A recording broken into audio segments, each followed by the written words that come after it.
Masa kecil adalah saat yang paling membahagiakan. Semua orang setuju dengan ungkapan ini. Bagaimana tidak, di saat seperti itu kita tidak perlu memikirkan hal-hal berat seperti tanggung jawab pekerjaan dan keluarga.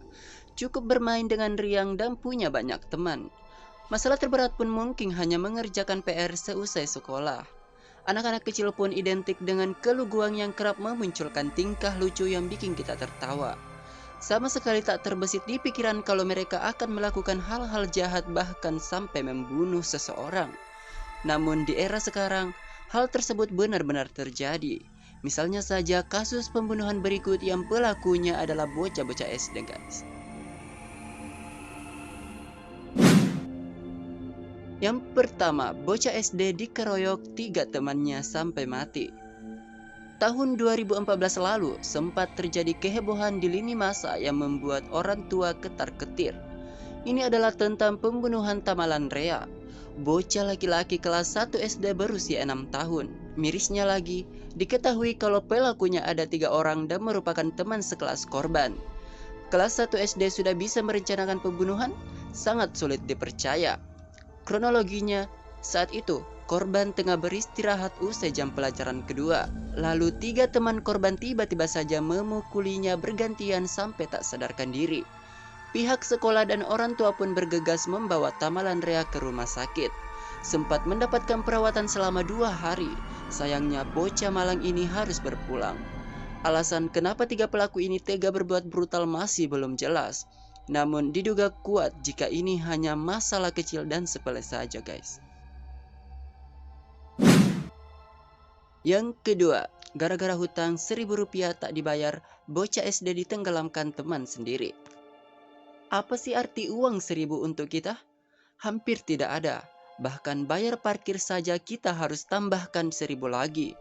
Meskipun tidak begitu bernilai bagi orang-orang dewasa, namun uang sejumlah ini ternyata cukup besar bagi anak-anak. Bahkan untuk mendapatkannya, mereka bisa melakukan pembunuhan. Seperti kasus yang dialami oleh bocah asal Bekasi ini. Pelaku yang berinisial YI dengan tega membunuh korban bernama Nur Afis Kurniawan. Alasannya sangat sepele. YI kesal lantaran teman baiknya tersebut tidak segera membayar hutangnya yang hanya Rp1.000. Cara membunuhnya tergolong sadis. Korban ditenggelamkan di sebuah danau yang ada di perumahan Sumarekon. Awalnya, YI mendorong korban hingga akhirnya tercebur ke danau. Tak cukup dengan itu, pelaku juga mendorong kepala korban ke dalam air berkali-kali. Alhasil korban pun tak bernyawa lagi dengan mulutnya yang berbusa. Ketika dimintai keterangan polisi, pelaku yang masih 7 tahun ini awalnya hanya ingin membuat korban pingsan saja. Namun siapa sangka ternyata apa yang dilakukannya sampai menghilangkan nyawa seseorang, guys. Yang ketiga, bocah SD bunuh teman yang memergokinya mencuri telepon genggam. Tanpa arahan yang benar, anak-anak bisa jadi pelaku kejahatan tingkat berat. Seperti yang dilakukan siswa SD berinisial A asal Jakarta ini. Ia dengan mudahnya mencuri sebuah telepon genggam. Parahnya, ketika dilaporkan oleh salah satu temannya, si A ini juga tega menghujamkan pisau berkali-kali kepada si pelapor tersebut. Awal kejadiannya adalah ketika si A yang ketahuan mencuri telepon genggam yang ternyata milik ayah korban. Korban bernama SM sendiri mengetahui hal tersebut dan kemudian meminta mengembalikan telepon genggam tersebut. Namun sayangnya, ternyata A malah sudah menjualnya. Lalu SM berinisiatif untuk melaporkan hal tersebut ke sekolah. Mungkin karena kesal, akhirnya A melampiaskannya dengan menghujamkan sebuah pisau dapur ke perut SM berkali-kali. Tak lama setelah melakukan kejahatan kejinya itu, A pun ditangkap beserta barang-barang bukti sekaligus. Korban sendiri kritis meskipun akhirnya masih bisa tertolong, guys.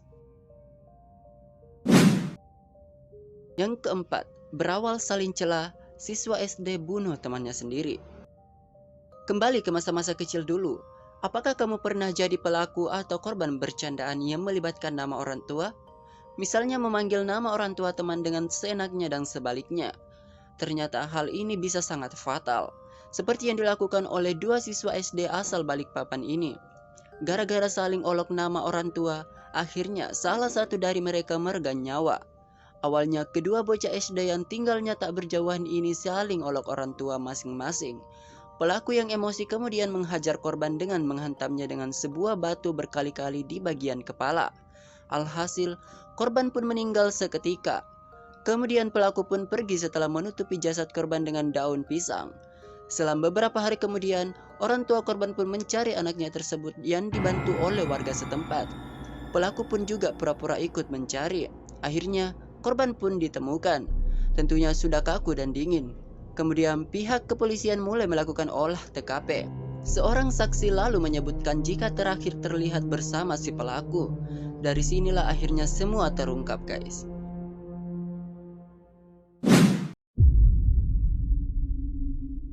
Itulah tadi kisah sadis anak SD yang menjadi pembunuh. Sebelum kalian selesai menonton video ini, jangan lupa tekan tombol like dan subscribe-nya ya guys, agar kami dapat terus menyajikan informasi-informasi terbaru untuk kalian semua. Sampai jumpa di video berikutnya, bye-bye.